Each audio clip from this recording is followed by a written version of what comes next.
Él va a disertar sobre andragogía. Yo les voy a decir algunas características de ellas. Es la necesidad de saber. Es un autoconcepto de un adulto diferente de lo que es un adolescente. Es la compleja intervención de la experiencia en el aprendizaje. Adulto, porque es aprender de la experiencia. Y también el desaprender y aprender transformando la experiencia, la voluntad de aprender, la libertad de aprender y la orientación del aprendizaje. Pero ¿qué digo más? Si el que está aquí presente es nuestro exponente, doctor Flavio Castillo. Adelante, doctor, y sea usted bienvenido por parte de la Universidad del Pueblo y muy especialmente de la Universidad del Pueblo del plantel Pochutla. Adelante, doctor. Muchas gracias. Buenas tardes a todos. Buenas tardes. Buenas gracias, maestra, por sus palabras. Quisiera yo comenzar agradeciéndole a las autoridades de la Universidad del Pueblo, que tiene poco que yo logré tener una información al respecto y se me hizo una excelente opción para todos nuestros jóvenes oaxaqueños. En especial quiero agradecerle al maestro en educación, Cristóbal Morales Filios, alumno mío, por cierto, de la Universidad Santander, en el tiempo que estuvimos en Pochutla. Y bueno, desde ahí hemos estado haciendo ideas de cooperación para poder estar en espacios como este. Ya tuve la oportunidad de estar en Pochutla en algún momento también con él y un grupo de colegas también. Bueno, pues yo agradezco nuevamente. Es una oportunidad que me da el maestro Filios y con su venia voy a comenzar. Voy a compartir mi pantalla. Si me habilita la opción de pantalla, por favor, maestra.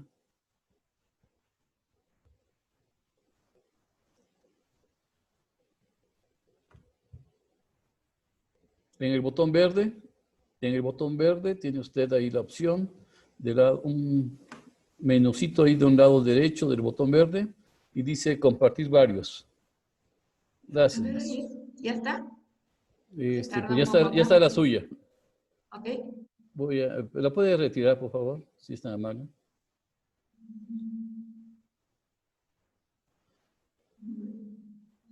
En donde está la barra verde al frente, hay un botón rojo. Le agradeceré que lo oprima. Gracias, maestra. Ahora sí voy yo.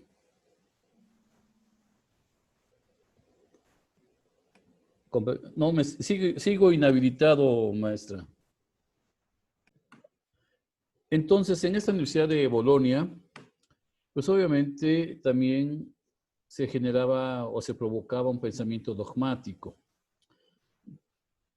Históricamente tenemos que pensar que estábamos en otro momento en donde bueno, las grandes civilizaciones tenían a sus sacerdotes, a un cuerpo sacerdotal, y estos eran quienes tenían acaparado el conocimiento y obviamente los demás no eran dignos de tenerlo. Entonces, en ese paso de esa situación tan extrema a querer compartir algo con las personas, pues tampoco le daban opción a que ellos preguntasen o dijeran, ¿sabe qué? Yo difiero de lo que usted está diciendo, porque obviamente no estaban preparados para ese tipo de circunstancias, ¿no? Entonces, sí, es un reconocimiento a esta universidad.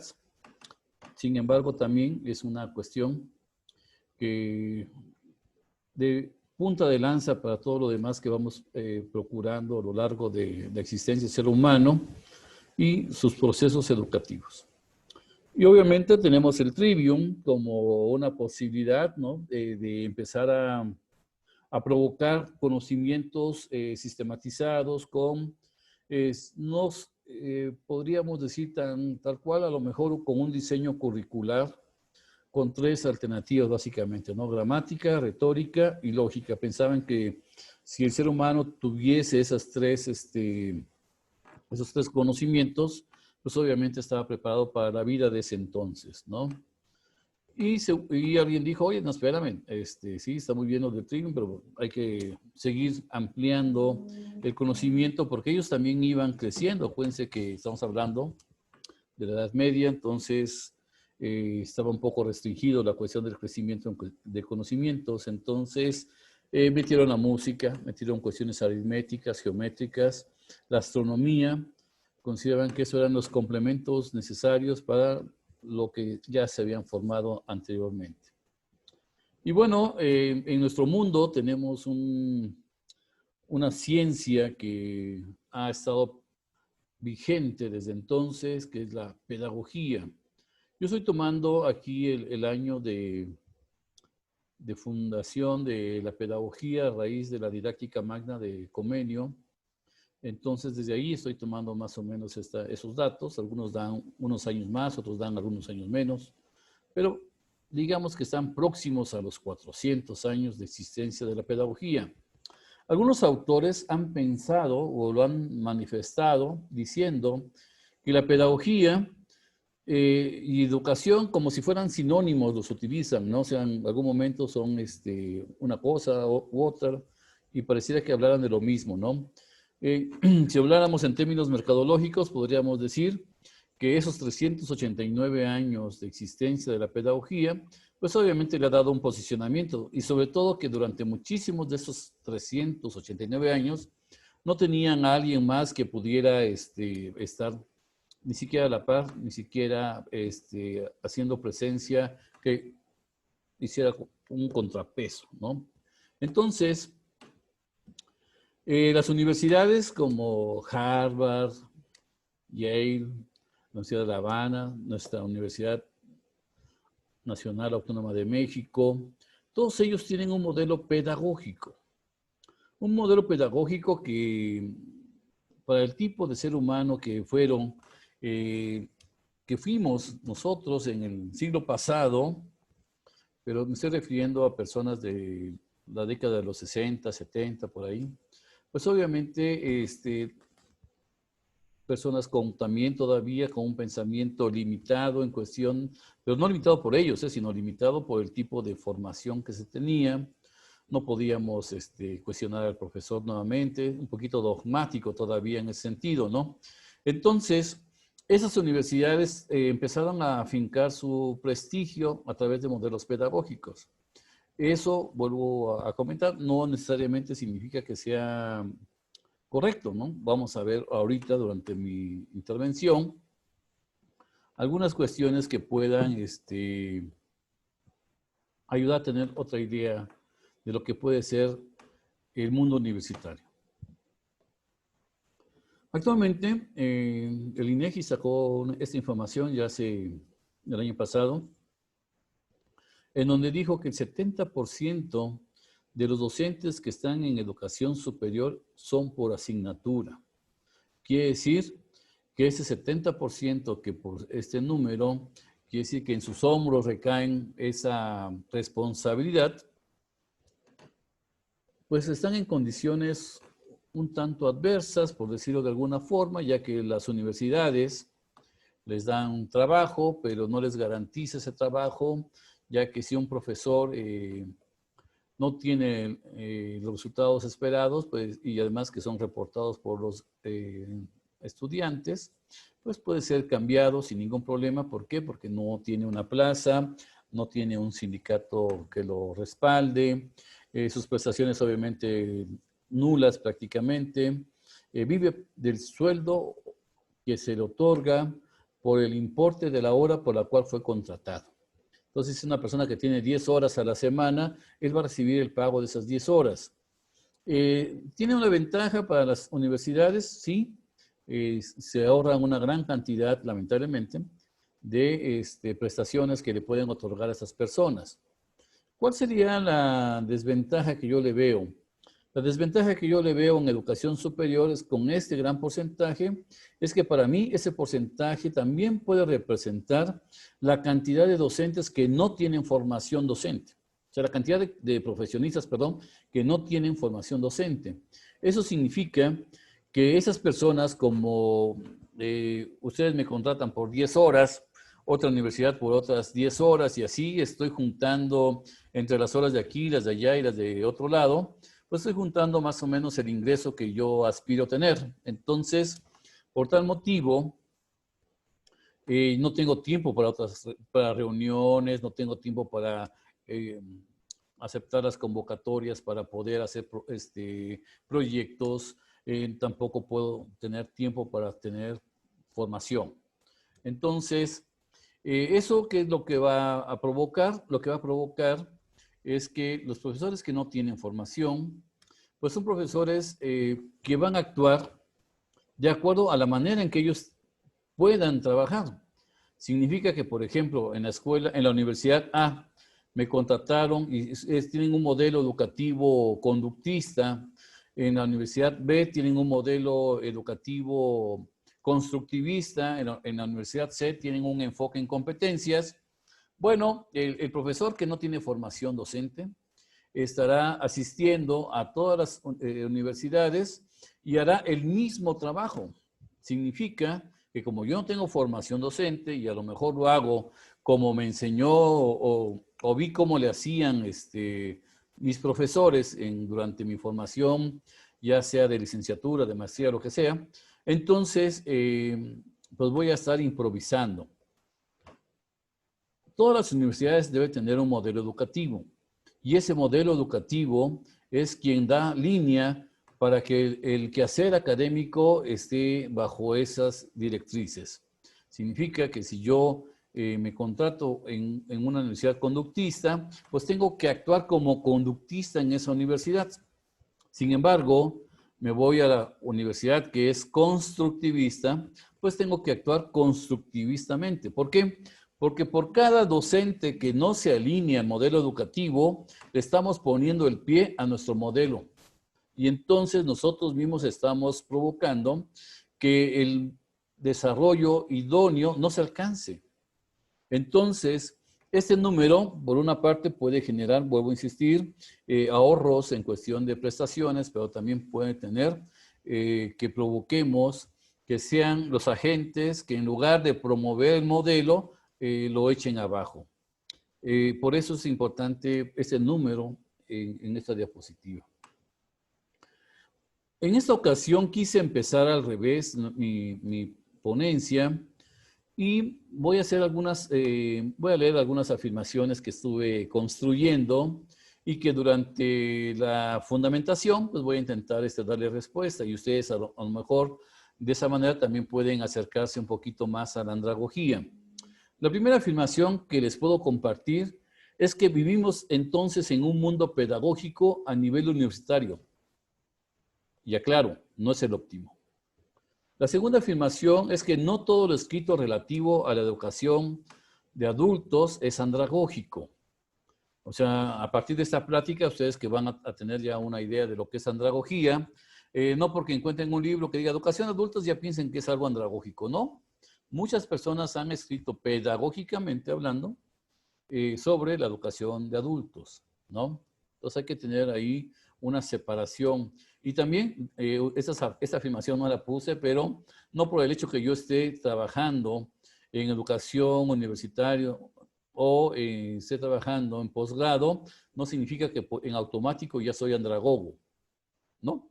La andragogía sí implica un cambio de pensamiento y obviamente el cambio paradigmático correspondiente. La andragogía da libertad al adulto en su aprendizaje. Vamos a platicar eso en su momento. Significa que la persona que esté frente a grupo, vamos a poner así, todavía no digo el término, la persona que esté frente a grupo, vamos a suponer que si no está preparado andragógicamente, pues obviamente estará parado en cualquier esquina que tenga que ver con pedagogía, ¿no? Y eso ya tiene otra connotación. La andragogía democratiza el aula, esa es una verdad. Situación que con la pedagogía no es posible, ¿no? También lo voy a comentar. Y si hay tiempo, haré una explicación de dos escenarios, uno pedagógico y uno andragógico. El facilitador es uno más en el grupo. Significa que quien esté frente al grupo ya no tiene en sus manos las decisiones y los controles del grupo. Acuérdense que hablamos de un proceso democratizado. Y entonces el grupo, al igual que la persona que está frente a él, tienen el mismo nivel en el proceso formativo que se vaya a trabajar. Me está costando trabajo decirlo porque estoy buscando no adelantar algunos términos que lo vamos a ir viendo durante la exposición. Todos aprendemos de todos. Es una afirmación que sucede y no necesariamente nada más en andragogía. Sin embargo, aquí estamos conscientes de ello. El facilitador o andragogo, ahora sí ya digo la palabra, no enseña, orienta. El proceso, por ejemplo, en la pedagogía, el proceso que es inherente a ella es el proceso de enseñanza-aprendizaje.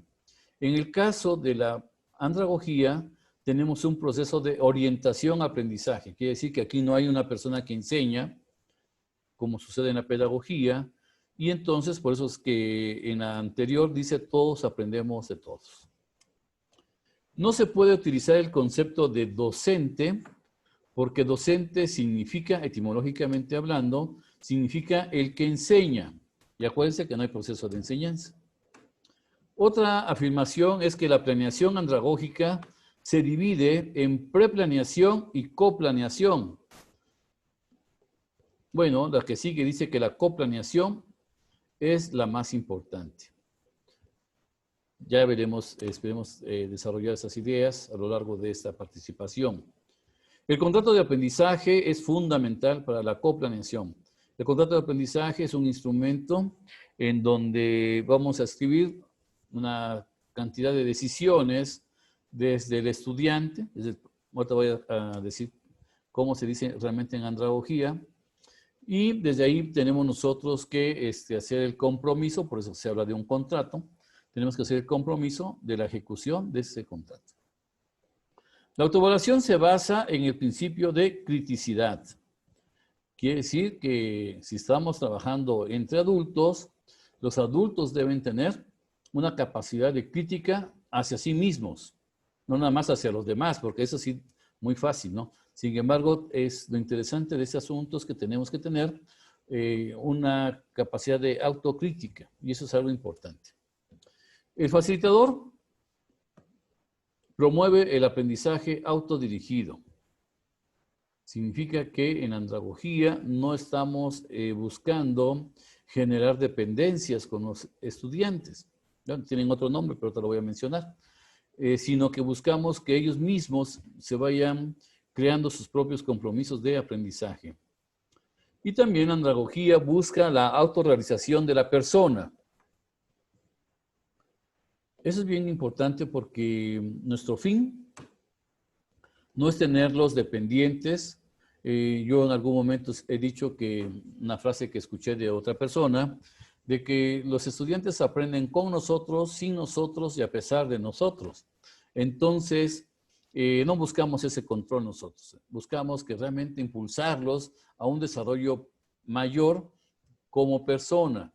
No necesariamente nada más estamos pensando en el licenciado o en el ingeniero que estamos queriendo formar, sino que estamos pensando en la persona como tal.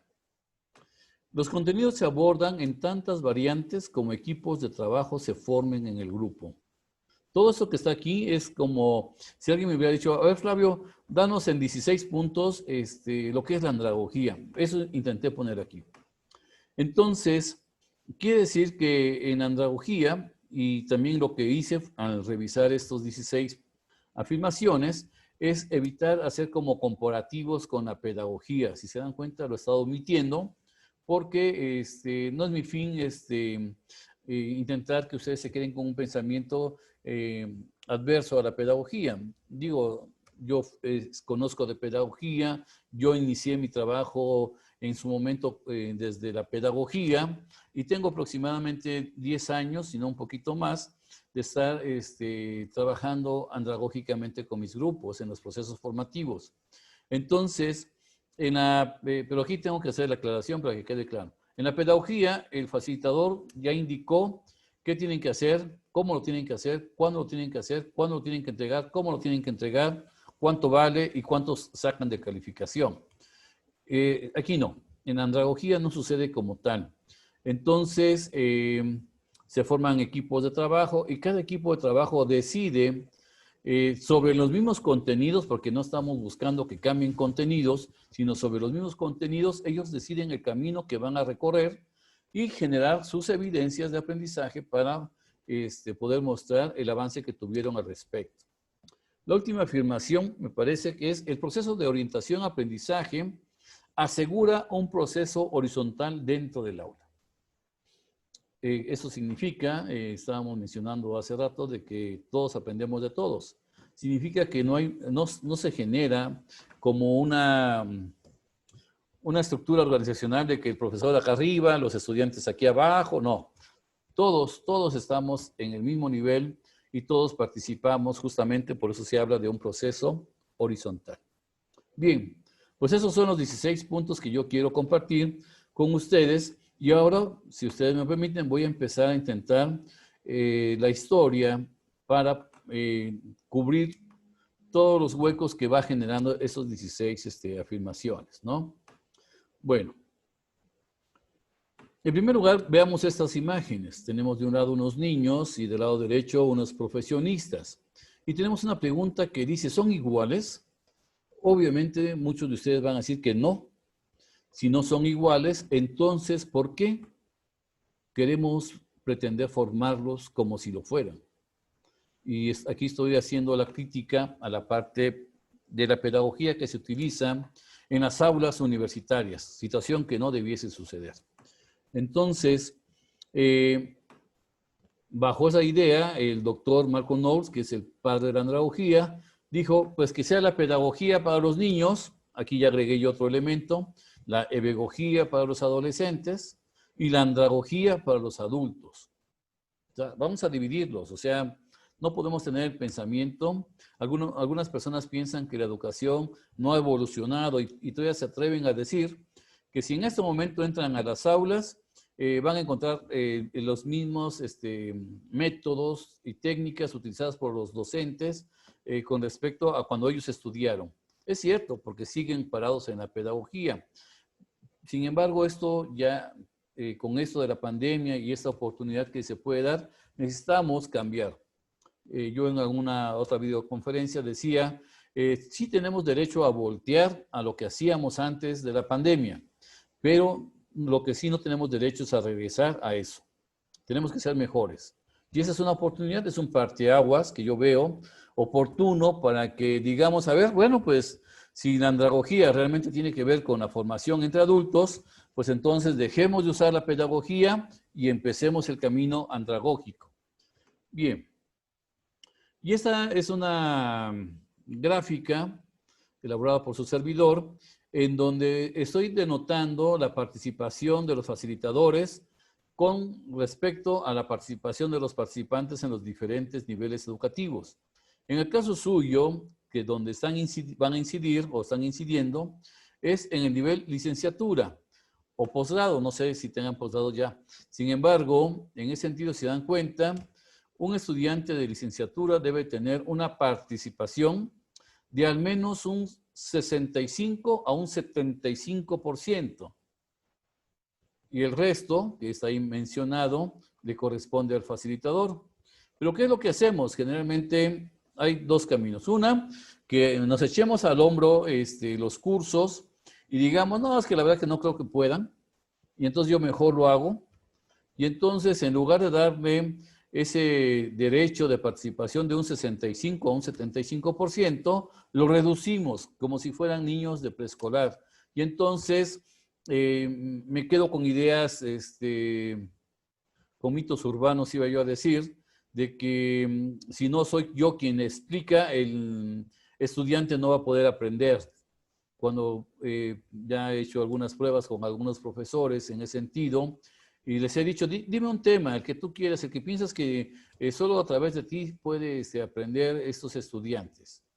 Me han dado temas, entramos a YouTube, buscamos tutoriales sobre esos temas y encontramos chorrocientos de videos que hablan sobre esos temas. y los jóvenes que tenemos ahorita en el aula son centennials. Los millennials son quizá ustedes, los que ya egresaron, los que están ustedes en la parte ya iniciando su camino profesional o ya llevan unos pasos adelante. Entonces, los centennials, al igual que los millennials, para aprender algo nuevo, pues buscan, si no tienen a alguien a la mano, pues buscan en YouTube el video que les explique eso, y en ocasiones les es más entendible ahí que con el profesor directamente en el salón de clases. Entonces, esa es la parte que debemos nosotros de empezar. Dentro de los cambios, dentro de las oportunidades, a mí me gustaría que la Universidad del Pueblo se distinguiera por tener no nada más algunas características como las que he estado leyendo, sino que además pudiera tener ya un modelo andragógico y eso le daría un boom, lo lanzaría un poco más adelante por el hecho que sería, al menos aquí en Oaxaca, una universidad con un modelo andragógico y no pedagógico. Tenemos entonces que en pedagogía, el proceso es de enseñanza-aprendizaje, ya lo había yo mencionado. En la pedagogía yo propongo que el proceso sea de problematización-aprendizaje, no hay cabida a la enseñanza. Hay mucho sustento, pero no es el motivo de esta exposición. Y tenemos el proceso de orientación-aprendizaje para el caso de la andragogía. Entonces, algo que le debe quedar claro a los adultos con los que nos encontramos en el aula, ahora será en la pantalla, es de que el facilitador de educación superior no tiene que ir a enseñar. O sea, esos serían los cambios inmediatos. No tiene que ir a enseñar, tiene que ir a orientar a sus estudiantes en la promoción de su aprendizaje. Bien, también tenemos de considerar que lamentablemente las universidades actuales provocan que los facilitadores, para poder tener derecho a que se le asigne una materia, lo que hacen es que le solicitan que haga una planeación del curso que va a impartir, pero es una planeación a ciegas. Las universidades, muy raras, aquí en Oaxaca he tenido oportunidad de contactar con varias universidades, ninguna de ellas le entrega al facilitador y le dice, mira, facilitador, vas a tener 20 estudiantes, 8 mujeres, 12 son hombres, esos son sus estilos de aprendizaje, esas son las edades, o sea, no nos entregan esa información. Y como no nos la dan, y además yo tampoco lo pido, porque eso es lo que sucede con los facilitadores que están parados en la pedagogía, no les interesa a quién le van a dar clase, ellos les interesa enseñar, ¿no? Entonces, empiezan a planear a ciegas, digo yo, ¿no? Y eso hace que al profesor se le facilite, porque al final de cuentas él decide todo, ¿no? Él decide cómo se va a abordar los temas, decide cómo se va a evaluar, y además todo esto con respecto incluso hasta de la calificación, ¿no? Entonces, a estos procesos de planeación a ciegas, yo le llamo magistrocentrismo. ¿Se acuerdan de cuando estábamos viendo la imagen de la Universidad de Bolonia y donde yo le puse ahí magistrocentristas? Bueno, el magistrocentrismo significa que es el desarrollo de un proceso formativo, llámese curso, llámese diplomado, llámese posgrado, es un proceso formativo. Entonces, la planeación de ese proceso formativo, cuando lo hago a ojos cerrados, o sea, no conozco al grupo, obligo a estas personas a que tengan un pensamiento para la planeación que es, ¿cómo le voy a enseñar esto a mis estudiantes? Por eso muchas veces le decimos nada más docentes a esas personas. ¿Por qué? Acuérdense que ya dije que docente significa el que enseña. Entonces, si estoy parado en la pedagogía y además con la escasez de información que me proporciona la institución, pues entonces hago un curso para mí y yo hago un curso para mí y además cuando lo ejecute voy a estar regocijándome de qué tan bueno hice mi planeación para mí. Si aprenden mis estudiantes, pues ya va a ser ganancia, pero realmente está pensado para mí. Eso es algo que también tenemos que romper. El magistrocentrismo ya no puede suceder porque si ustedes quieren ser facilitadores, no nada más es cambiarse el término, sino también es pararse en la otra esquina, aunque sean pedagogos, pero pararse en la otra esquina y digan, bueno, ¿cómo voy a promover el aprendizaje de mis estudiantes. Si se dieron cuenta, en la gráfica anterior, teníamos el proceso de enseñanza-aprendizaje, teníamos el proceso de problematización-aprendizaje, teníamos el proceso de orientación-aprendizaje. En los tres, lo que sí permanece es el aprendizaje. Entonces, eso significa que es lo más importante.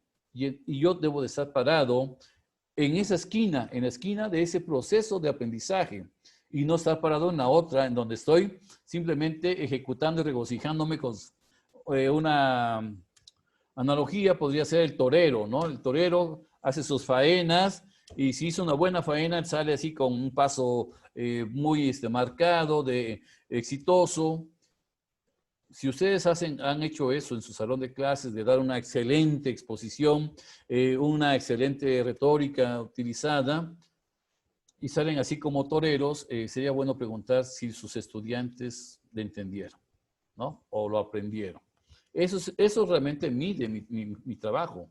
Mi función y por la cual me contratan es no para enseñar. Ese es otro error que sucede en las universidades. A mí me contratan para promover el aprendizaje de mis estudiantes. No importa lo que yo haga, lo que sí importa es que ellos aprendan. Eso sería lo fundamental.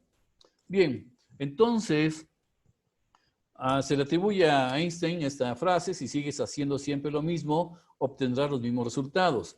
Y con la frase que ya les había dicho, que tenemos el derecho a voltear, pero que ya no debemos de regresar, entonces creo que es la oportunidad que tenemos para cambiar la educación en las aulas universitarias. Esa es la buena oportunidad. Si ya tuve contacto con esos estudiantes y ya conocen mi estilo de trabajo, bueno, sorprendámoslo ahora. Regresemos al aula cuando ya estemos en semáforo verde, cuando estén las condiciones para ello, y vamos a sorprender a nuestros estudiantes y van a decir: oye, mi profesor, ¿cómo ha cambiado? Yo me acuerdo que era así, así, así, y ahora es totalmente diferente su práctica en el salón de clases. Tenemos que sorprenderlos ahora. Es una buena oportunidad. Entonces, otra cosa que también es conveniente aclarar es que algunos se cuestionan si realmente la andragogía es o no una ciencia. La respuesta correcta es sí, correcta e inmediata. Sí, ¿por qué? Porque tiene un objeto de estudio y el objeto de estudio es el adulto en situación de aprendizaje. Y cuando estamos hablando de adultos, estamos hablando, bueno, aquí en México, a partir de los 18 años ya decimos que es un adulto esta persona. En otros países es a los 21. Bueno, desde esa dimensión legal, pues ya podemos decir que a partir de esa edad ya son adultos y que están comúnmente en la edad de ingresar a la universidad.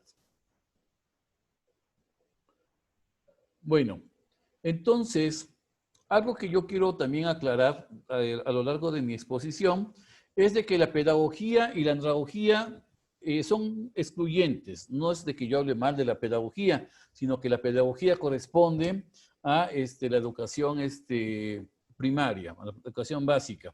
La andragogía a la educación superior. Estamos hablando de que están atendiendo esas dos ciencias al mismo ser humano, pero en diferentes momentos de su ciclo vital.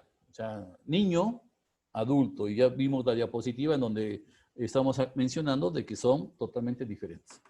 Entonces, los adultos, para la andragogía, para que digamos que es un adulto, debe tener estas 4 dimensiones. La biológica, que eso es por naturaleza, no la podemos parar. La legal, ya lo mencioné, 18 años en México, que fue por decreto presidencial, para que tuvieran más integrantes en la cantidad de personas que pudieran votar. La social, eso significa que todos me ven como un adulto. Y lo más complicado, que es la psicológica, ¿no? En donde yo me crea que soy un adulto. Y yo tengo registrado casos de personas que sufren del síndrome de Peter Pan. O sea, son personas que no desearon crecer. Entonces, como que se comportan como niños en su momento, ¿no? Bien, eso puede suceder también. Tenemos 3 tipos de adultos. Los adultos jóvenes, que estaríamos hablando entre 18 y 40 años más o menos. Los adultos intermedios, de 40 a 60, otros dicen que a 65. Y los adultos mayores o adultos de edad avanzada, gerontes, le dicen otros, de 65 para arriba, ¿no? Y obviamente las situaciones son diferentes. El joven está con todo ese deseo de quererse comerse al mundo de 2, 3 bocados, ¿no? Conseguir el éxito, etcétera, etcétera. El adulto intermedio ya pasó por esas cuestiones, ya está buscando mejores oportunidades de cambiarse incluso de trabajo para asegurar mejores sueldos, mejores prestaciones, etcétera. Y el adulto mayor, pues obviamente ya pasó por todo eso. Si tuvo, a mí no me lo dijeron, ¿verdad? Pero si tuviéramos que hablar con nuestros adultos jóvenes y decirle, miren, lo que hagas en este momento, por tu cuerpo, por tu economía, seguramente que cuando seas un adulto mayor, estarás en mejores condiciones, ¿no? Yo he dicho que el adulto, hablando de adultos intermedios y avanzados, es el resultado del cuidado que tuvimos de nuestros cuerpos y de nuestra economía. Eso es algo que podemos estar seguros en su momento. Y aquí hay algunas aportaciones de los andragogos. Tenemos a Malcolm Knowles del lado izquierdo, quien justificó la andragogía, él ya fallecido, de origen estadounidense. Tenemos en este caso también al doctor Félix Adam, de origen venezolano, y que también trabajó en la UNESCO, igual que Knowles. Y él nos aportó los principios andragógicos suficientes, dos bien importantes, para que suceda la democratización del aula que ya les mencioné. Tenemos al doctor Manuel Castro Pereira, también de Venezuela. El doctor Félix Adam como que hizo una escuela. Doctor Manuel Castro Pereira, rector de la Universidad Nacional Abierta de Venezuela, una de las universidades importantes de Venezuela, él propuso un modelo andragógico. Él fue discípulo directo del doctor Félix Adam. El que sigue es el doctor Adolfo Alcalá, quien dedicó mucho tiempo de su vida, para justificar la andragogía como ciencia. Ustedes pueden encontrar libros de Adolfo Alcalá en la red, y en uno de ellos habla sobre justamente la justificación de la andragogía como ciencia. Adolfo Alcalá fue discípulo de Manuel Castro Pereira en línea directa. Y bueno, pues ahí me colé yo a su servidor, quien de alguna manera, con el libro que mencionó la maestra cuando me hizo el favor de presentarme también, ahí en el libro de Andragogía, Procesos Formativos entre Adultos, donde participan justamente el doctor Manuel Castro Pereira, el doctor Alcalá y su servidor, hago una propuesta de la sistematización de la praxis andragógica. La andragogía como que estaba un poco abierta a cualquier posibilidad. Sin embargo, esa es la parte que dejamos. Generalmente, no sé si ustedes han leído, cuando leen, por ejemplo, pedagogía, que ciencia y arte de la no sé qué cosa, ¿no? Bueno, esa parte del arte estaba muy abierta en la andragogía, entonces con esta sistematización he logrado que esa variabilidad se reduzca considerablemente, asegurando los resultados. Bueno, y alguien va a preguntar, porque es importante mencionarlo, que ¿por qué estudian los adultos? El doctor Félix Adam, en 1977, pues nos dice que un adulto, para que pueda realmente ser sometido a un proceso formativo, es porque ya lo tiene decidido en su plan de vida, por ejemplo, ¿no? Y eso es algo bien importante. Algo que sí es también necesario comentar es que los adultos realmente no somos unas peritas en dulce en cuestión de procesos formativos. Somos bastante complicados en ese aspecto. Por eso, todos los facilitadores en el nivel educativo donde trabajen deben de conocer muy claramente diferentes características de la persona con la que se van a encontrar en un proceso formativo. Aquí hice un resumen de algunas dificultades que tienen los adultos en estos procesos. Llegan con algunos deterioros ya de deficiencia fisiológica, o sea, ya enfermos. También tienen una deficiente alimentación. Comemos donde podamos, como podamos. En las escuelas tenemos generalmente vitamina T, tortas, tostadas, tacos, o sea, no tenemos una alimentación sana a la mano. También tenemos poco descanso. Si yo en este momento me callara, estoy seguro que podríamos sorprender a más de uno cabeceando, diciendo sí, sí, sí. ¿Por qué? Porque el organismo ya no descansó, no ha descansado igual. Y ahora con la pandemia todavía peor. Entonces, hay algunos adultos que tienen falta de confianza en sí mismos. ¿Por qué? Porque a lo mejor ya no se acuerdan de muchos conceptos, ya pasaron muchos años de que estudiaron. También, algo que he encontrado muchísimo en los procesos formativos, sobre todo en los ergológicos, que quiere decir que es con las empresas, es la resistencia al cambio. No les gusta cambiar, ya como que ya hicieron su zona de confort y quisieran seguir caminando con ella todo el tiempo. Generalmente tienen poca atención a la exposición e instrucción y también tienen temor a la crítica. Algunos autores mencionan que tenemos poca capacidad de memoria. Hay una explicación ahí en su momento. También tendemos a tener una actitud individualista. Los años nos han enseñado que hacer equipo de repente es hacer el trabajo completo. Entonces, mejor lo hacemos solos. Y también tenemos deficiencia en nuestros hábitos de estudio. ¿Por qué? Porque dejamos de estudiar a lo mejor algún tiempo y así lo llevamos, ¿no? Estos 4 intereses que también nos mencionó el doctor Félix Adam, nos dice que un adulto estudia porque quiere tener mejores ingresos económicos. Estudia porque también quiere tener una mayor capacitación profesional. Por ejemplo, siempre pongo como referencia a los paramédicos de la Cruz Roja que permanentemente están preparándose para que en caso de algún siniestro den mejores atenciones a las personas que sufrieron ese accidente. Continuar con estudios superiores, o sea, yo estudio licenciatura porque quiero estudiar la maestría. Aquí en México el camino es así, licenciatura, maestría, doctorado, ¿no? Entonces, si yo quiero llegar a ser doctor, pues tengo que pasar por la licenciatura, por la maestría, etc. O también, también puedo hacerlo porque quiero extender mis relaciones humanas. De repente, sobre todo en posgrado, me ha tocado conocer personas que llegan cada quien por su rumbo y de repente ya al final nos invitan a la boda de perenganito, de perenganita. ¿Por qué? Porque ahí conocieron a la persona con la cual quieren hacer su proyecto de vida.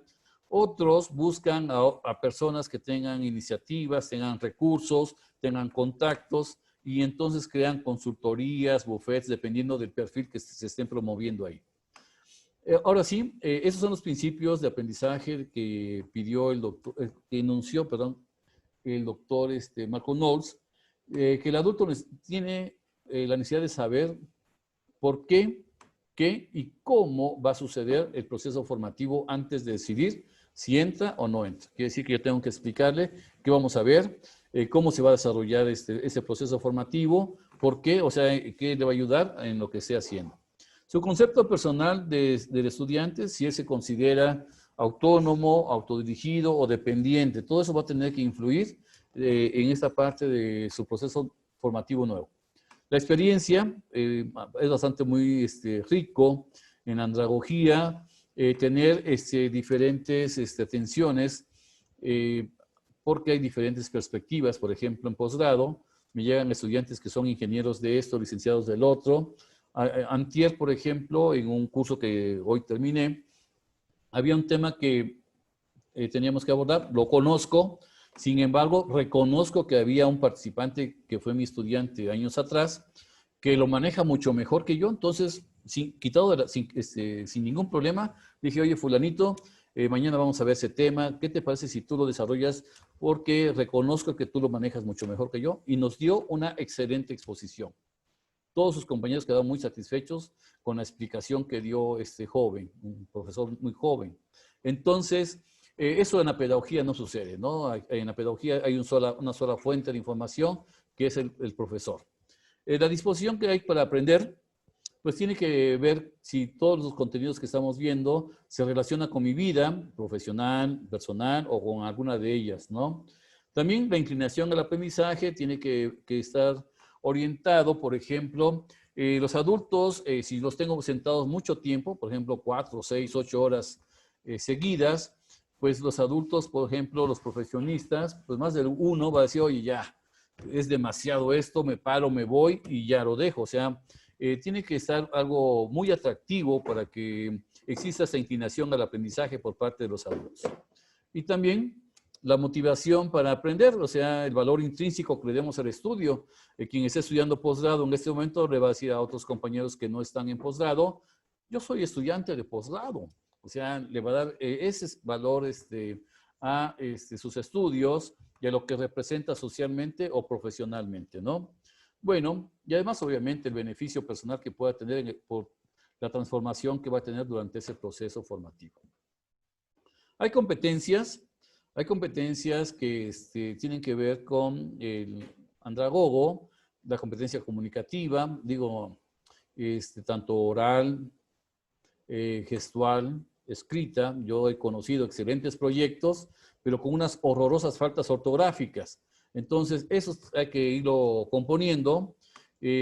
Tampoco pues, si es que así soy, o como dicen en el meme, pues si ya saben cómo soy, ¿para qué me invitan? No, tenemos que profesionalmente desarrollarnos y mejorar en todos los aspectos que sean necesarios ajustar para mejorar.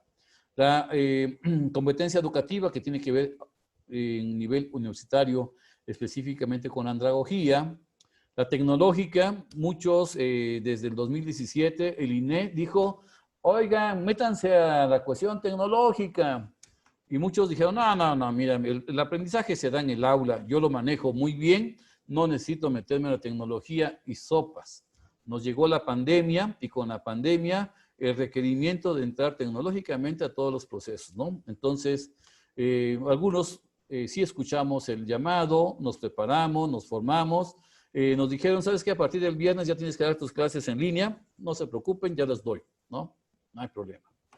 La competencia social, aquí estamos buscando que el profesor esté con un grado de madurez mucho mayor que sus estudiantes. Y algo que dijo una colega nuestra en Perú, dijo en algún congreso, el profesor se le debe quedar muy claro que de su trabajo saca el pan, pero no saca la carne. O sea, tenemos que cuidar nosotros éticamente la línea que divide la relación educativa entre nosotros y nuestros estudiantes.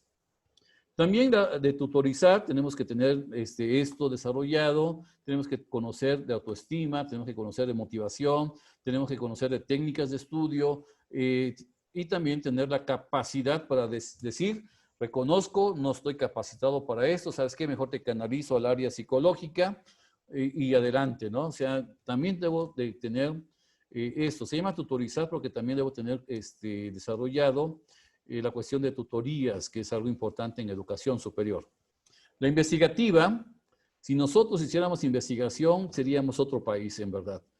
Muchos estudiantes míos que tienen que ver con materias de investigación, cuando tienen que revisar, sobre todo en la parte del estado del arte, tienen que buscar información de investigaciones realizadas a nivel internacional, encuentran bastantes. Pero si buscamos en México, encontramos casi nada. Entonces, necesitamos desarrollar mucho este proceso de investigación. Y también estar pendiente siempre de la innovación. No debo de estar siempre con la idea de que, no, pues es que esto no puede cambiar, esto es así, no hay más, ¿no? Tenemos que estar buscándole nuevas alternativas, proponerlas para que la institución decida si son convenientes o no, ejecutarlas. Y por último, la competencia administrativa. Tenemos que tener también nosotros esta competencia desarrollada porque de repente son muy buenos profesores, y de repente los invitan a formar parte del cuerpo directivo y perdemos a grandes profesores y obtenemos malos dirigentes. Entonces hay que tener cuidado en ese sentido. Los principios andragógicos son dos, esos fueron dados por el doctor Félix Adam, la horizontalidad y la participación. La horizontalidad, ya lo mencioné, implica que todos somos iguales, nadie es más que nadie y todos aprendemos de todos. Y son participantes porque ejecutan este principio de participación en donde cualquier situación que tenga que ver con el grupo lo decide, no el profesor. Todo el grupo, incluyendo al profesor. Por eso en andragogía no decimos estudiantes. ¿Se acuerdan que al principio me estaba costando trabajo sustituir algunas palabras para todavía no mencionarlas?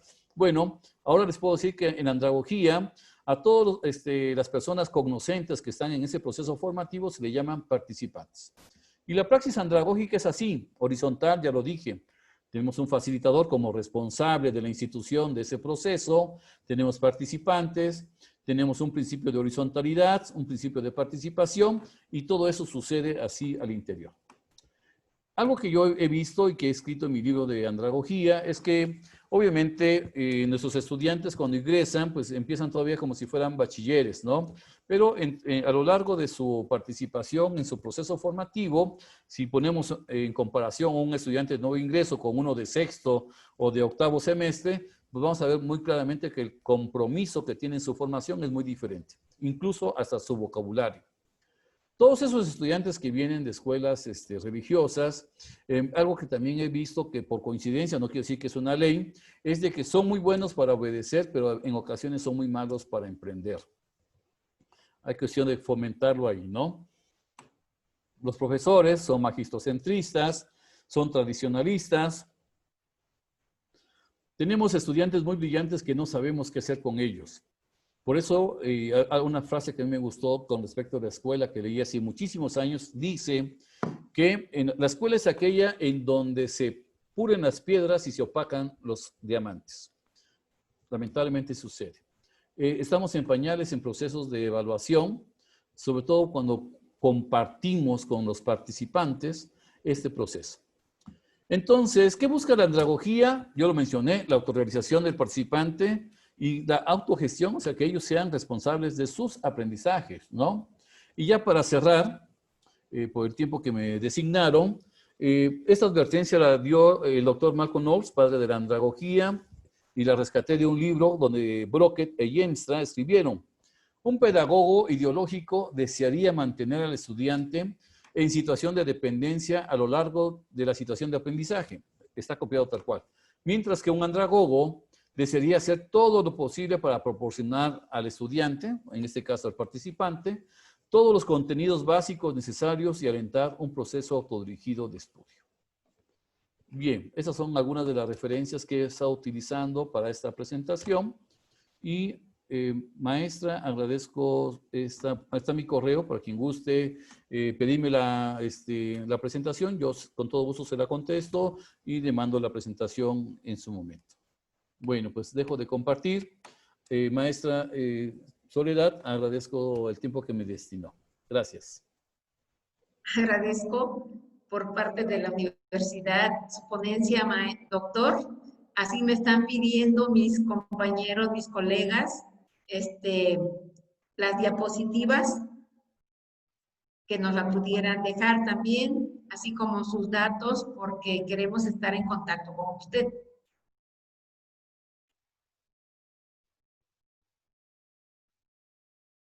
Ahorita vemos cómo lo hacemos, no se preocupe, ahorita yo empiezo a ver para compartir las diapositivas, no hay problema. Muchas gracias, doctor. Bien, pues quedo a sus órdenes. No sé si hay alguna pregunta. ¿Preguntas? Estoy a sus órdenes, ¿eh? Sí, checo, porque...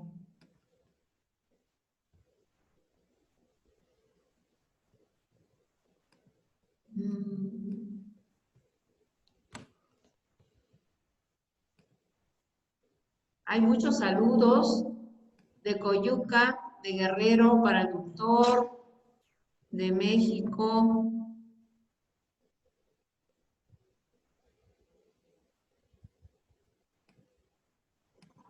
Estoy leyendo, permítame. Sí, yo estoy a sus órdenes, no se preocupe, ya sabe que estoy a su disposición. Gracias, doctor.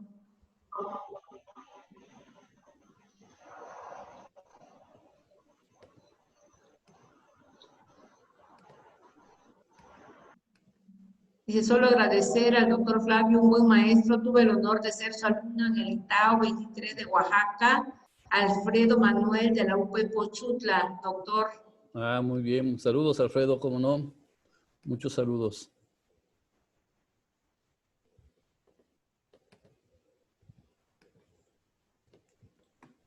Muy bien. Parece que no hay preguntas, maestra. No sé si eso preguntas. no sé si eso sea bueno o malo, pero no hay preguntas, creo. ¿Qué está pasando? ¿Se entendió todo? Parece que sí. Tengo cara de enojón, eso sí, aclaro, tengo cara de enojón, pero no lo soy, así que con confianza, por favor, hagan sus preguntas. Ahora que tenemos la oportunidad de encontrarnos en este espacio virtual, pues con confianza hagan sus preguntas, porque para eso... Acá ya viene una, doctor. Eso, muy bien. Maestro, ¿cuál es su opinión sobre la andragogía en esta nueva normalidad y las nuevas clases virtuales? Justamente he estado trabajando toda esta pandemia.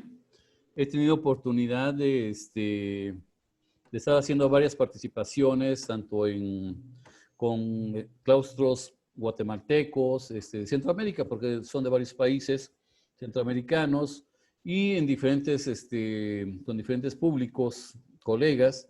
Y entonces yo he estado dando algunas ideas al respecto, ¿no? Algo que, por ejemplo, en este curso que acabo de terminar el día de hoy con docentes de una universidad local, les decía, porque todo ponían como clase virtual, lunes, martes, miércoles, jueves y viernes, ¿no? Y entonces la pregunta es, ¿para qué los quieres tener aquí? Si tú quieres utilizar, por ejemplo, esta aplicación de Zoom para reproducir lo que hacías en el aula, olvídate, no tiene caso, porque entonces estarías regresando a lo anterior, nada más que a través de una pantalla. Aquí, las clases virtuales, yo les decía, que para mí deben ser oportunidades para provocar y fomentar la relación entre los estudiantes, porque todos están en su respectiva casa, y también con el facilitador para que conozca diferentes problemáticas. A muchos nos agarró la pandemia, pero muy pocas, una sola universidad de 6 universidades, le puedo decir, que se preocupó por conocer cuáles eran los recursos con los que contaban sus estudiantes. Y hubo situaciones, porque todos pensamos que todos tenemos aquí en la casa un buen internet, una buena computadora, todo muy bien. Sin embargo, en esa universidad descubrieron que tenían estudiantes que entraban a través del celular, otros que ni siquiera celular tenían y otros que ni siquiera tenían señal. Entonces tenían que caminar hacia la punta del cerro y literal, no estoy inventando nada, tenían que caminar hacia la punta del cerro para buscar señal. Entonces, esos estudiantes estaban en situaciones adversas y algo que yo he estado fomentando es la empatía. Tenemos que ser empáticos. Yo no debo de estar suponiendo que todos están, así como ya dije, cómodamente en su casa con todas las situaciones, ¿no? Tengo que buscar también ser flexible. Si mi estudiante me está diciendo, oiga, profe, es que tengo problemas porque aquí no hay señal, o ¿sabe qué? En los días lluviosos se cae la señal de internet, no puedo ser inflexible en decir, pues ni modos, ese es tu problema, me entregas la tarea y si no me entregas te repruebo. No, tengo que ser empático, tengo que ser flexible y buscar alternativas de cómo ayudar a este y a otros estudiantes que no tengan la tecnología, sobre todo la parte de la conectividad, tan a la mano como nosotros. Muchos de nosotros la tenemos y en ocasiones, pues o no la sabemos utilizar o la desperdiciamos en otras cosas. Entonces sí es importante ser empáticos y sí es importante ser flexibles en esos procesos. Entonces yo tengo una fecha tentativa. El viernes me tienes que entregar, es día de entregar tareas. Pero si de 20 estudiantes, 16 me la entregaron y 4 no, tengo que estar preguntando qué pasó con esos 4. No puedo pensar y decir, ay, qué bueno que me entregaron a más 16 porque califico menos y estos 4 ya están reprobados y vámonos. No, mi preocupación es buscar qué pasó con esos 4, ¿no? Hay una película que yo les recomiendo que busquen en YouTube, se llama Ni Uno Menos, se llama la película, es una película china. Ni Uno Menos se llama la película. Creo que está seccionada en 10 capítulos, pero ustedes véanlos. La verdad, nos da un mensaje muy enriquecedor en ese sentido, ¿no? Ni uno menos tiene que haber. Entonces, a ustedes le asignan para este ciclo escolar 25 estudiantes, ustedes tienen que buscar que esos 25 estudiantes permanezcan en todo su ciclo escolar con las mismas oportunidades, a pesar de que no todos tengan los mismos recursos. Eso es algo importante, maestro. Bien, bueno, le comento, doctor Anaí Pérez Arellanes, de la UP Pochutla, le agradece su participación y quiere continuar escuchándolo y apoyándose de lo que usted comenta, y muy interesante lo que dijo, y desarrollará en la práctica lo que ya oyó. Alejandro Ley dice que quiere aprender más sobre andragogía y quiere saber qué autores le recomiendan. Además, como nos está viendo desde Guadalajara, dice qué similitudes hay entre pedagogía y andragogía. Bueno, ya mencioné que no hay similitudes. Eso ya intenté que quedase claro durante toda la exposición. No podemos pensar Por ejemplo, ahora hace 8 días más o menos, en un congreso internacional, tuvimos a más de 20,000 colegas de diferentes latitudes del mundo. Entonces, después de mí pasó un venezolano. Y este venezolano hablaba de una pedandragogía. Ay, dije yo, ¿qué cosa está diciendo esta persona? No sé si sepa lo que está diciendo. ¿Y por qué decía yo ese tipo de comentarios? Porque él dijo después, peda es evolución y andragogía, o sea, como que le inventó. Dije, oye, entonces ni siquiera tiene una fundamentación etimológica, porque peda viene de paidos, niño, y entonces no estaríamos hablando de un niño adulto, ¿no? O sea, ya desde el mismo término se está contradiciendo su postura que estaba defendiendo ese día. Entonces, ¿qué autor le recomiendo? Pues te recomiendo a Flavio Castillo. No es que sea yo petulante ni nada, pero pues aquí en México soy el único andragogo, lamentablemente. Y entonces he escrito 4 libros, ya por ahí puse mi correo. Maestra, no puedo compartir aquí en el chat, no tengo la opción de archivo, sino con todo gusto les compartía la presentación, pero mi correo, aquí mismo lo anoto, ese sí lo puedo compartir, doctor.flaviocastillo@gmail.com. Muy bien. Quien me escriba, hay algunas personas que estoy viendo aquí, estoy viendo a Reyes Santiago, creo que tú eres del Cebeta, ¿no? Bueno, no me puedo contestar, no sé. Entonces, creo que sí, pero hay personas que pertenecen a un grupo educativo que tengo en WhatsApp y entonces un día, cercano a mi cumpleaños, me parece, compartí más de 14 libros míos, entre ellos de andragogía, de diferentes temáticas. 4 de ellos son cuentos. Uno de los libros que mencionó la maestra Soledad, que tiene que ver con un cuento que se llama Los hombres son perros y las mujeres gatas. Es un cuento, realmente el título es muy proyectivo, ¿no? Uno puede darle la interpretación de acuerdo a nuestro marco de referencia, pero es un cuento entre un perrito y una gatita, por eso se llama así. Entonces, compartí varios libros, 14 libros me parece que compartí. Entonces, ¿cómo podría contactarme esta persona? Pues a través de mi correo.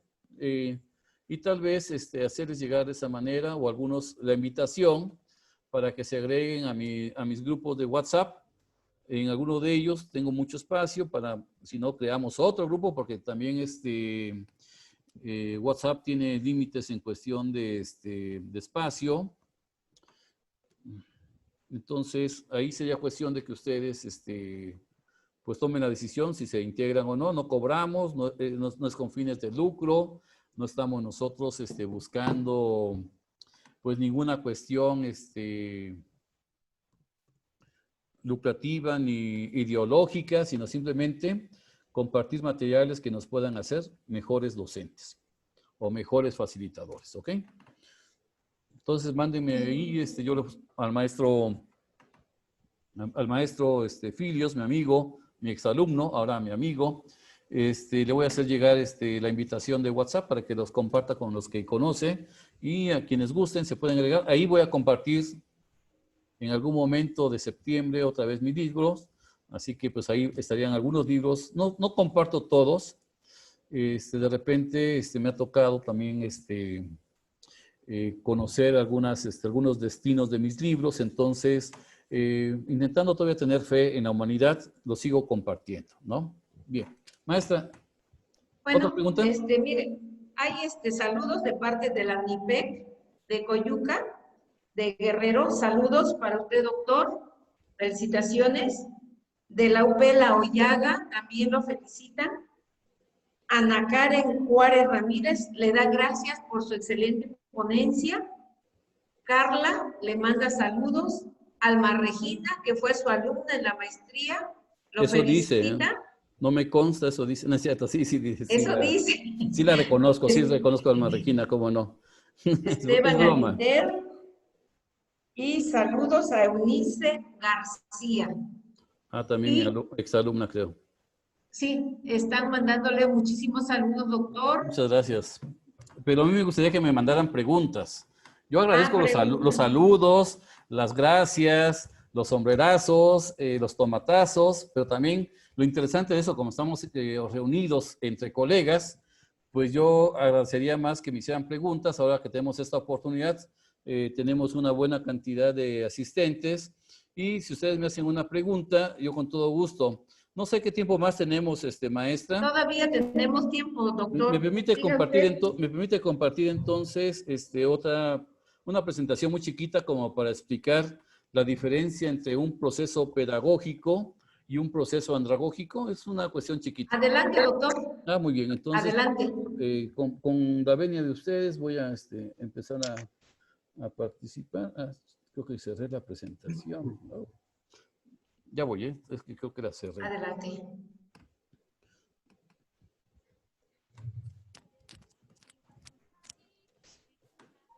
Muy bien, pensé que ya teníamos, ya no teníamos tiempo, por eso es de que la cerré.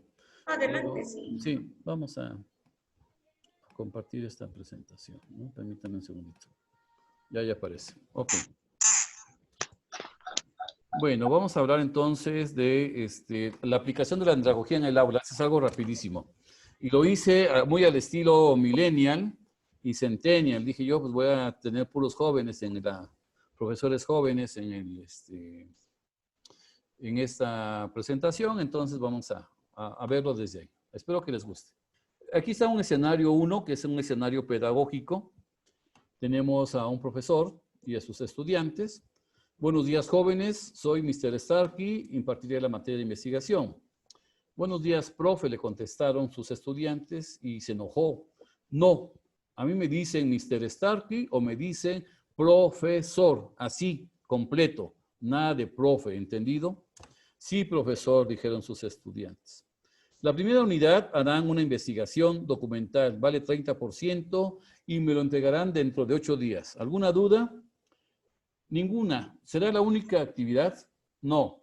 Aparte harán 2 lecturas y harán un MindPro, un organizador gráfico que yo inventé, de cada una de ellas. Estas las entregarán el miércoles en imagen y cada organizador gráfico valdrá 20% y haremos un examen que valdrá 30%. Y le contestaron sus estudiantes, no, profe, ya les dije, nada de profe, ahora de 10 preguntas serán 20. El grupo se llama Grupo con Docente. Bueno, entonces el grupo sin Starkey dice una carita de enojo, ¿no? De furia. Dice, ¿qué se cree Bueno, ahí dice una grosería, me la brinco. No hay de otra, compañeros, hay que darle, ¿no? Ese es un proceso pedagógico. Los que hemos estado sometidos a procesos pedagógicos, pues vamos a pensar, no, pues esto es algo común. Sí, porque estamos en un proceso pedagógico. Ahora vámonos a un escenario andragógico. Igual tenemos a estudiantes universitarios como los que tenemos en el aula o en la pantalla y tenemos a este joven que está al frente de ellos. Grupo con docente se llama este chat. Buenos días, jóvenes. Soy Mr. Smarky. Colaboraré con su materia de investigación. Buenos días, profe. Hola. También pueden decirme Smarky o John, que es mi nombre. Sí, gracias, John. La primera unidad tiene que ver con la revisión del libro de la ciencia de Mario Bunge. ¿Cómo les gustaría que se abordara entre todos? Y si leemos el librito, John, me parece bien. ¿Qué podrán mostrar de evidencia? ¿Qué porcentaje valdría? ¿Y cuándo me lo entregarían?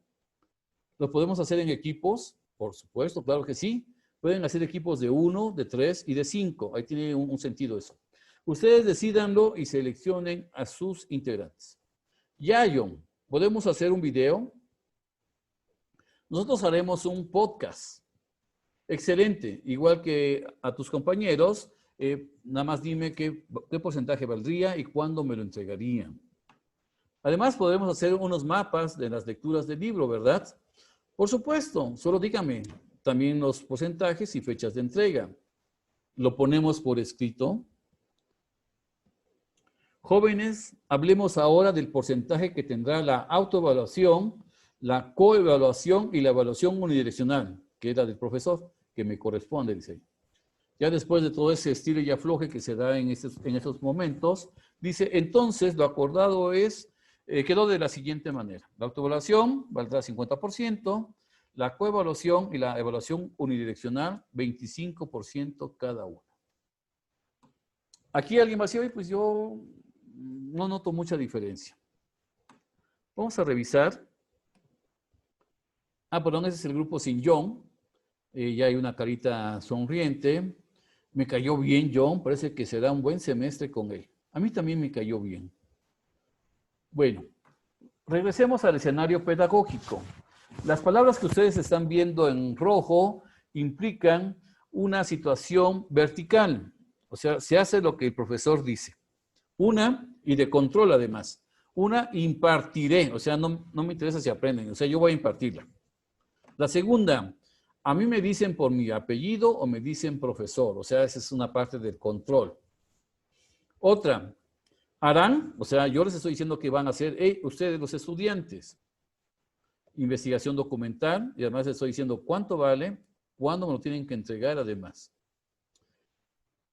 También harán, y sigue mencionando el verbo harán, y nos dice cuándo, que es el miércoles, cuánto vale.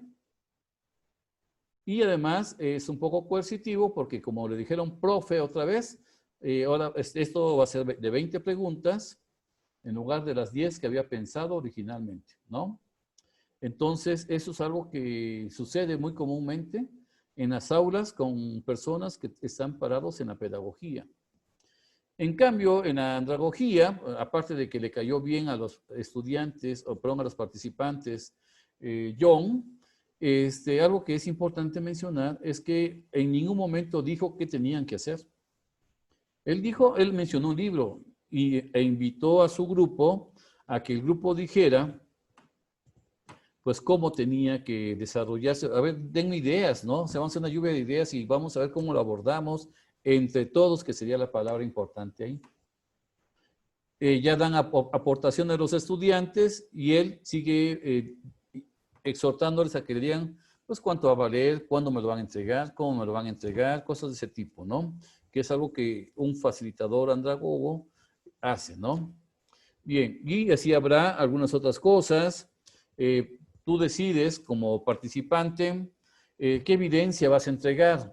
Por eso unos dicen, yo voy a hacer un podcast, yo voy a hacer un video y vale tanto y te lo voy a entregar tanto y así. Todo eso queda anotado en algo que llamamos contrato de aprendizaje.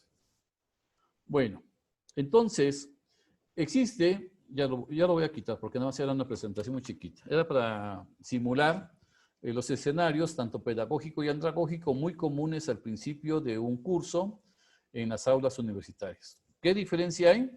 Bueno, hay diferencias en el sentido de que los participantes en el escenario andragógico nunca recibieron una orden. Lo único que sucedieron fueron propuestas entre todos para poderlo desarrollar y cosas de ese tipo. No hay imposiciones. En el pedagógico sí. Muy bien.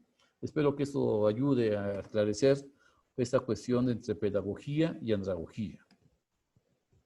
Muy bien. Ya está, maestra Soledad. Muy bien. Pues no sé si hay otra pregunta, comentario.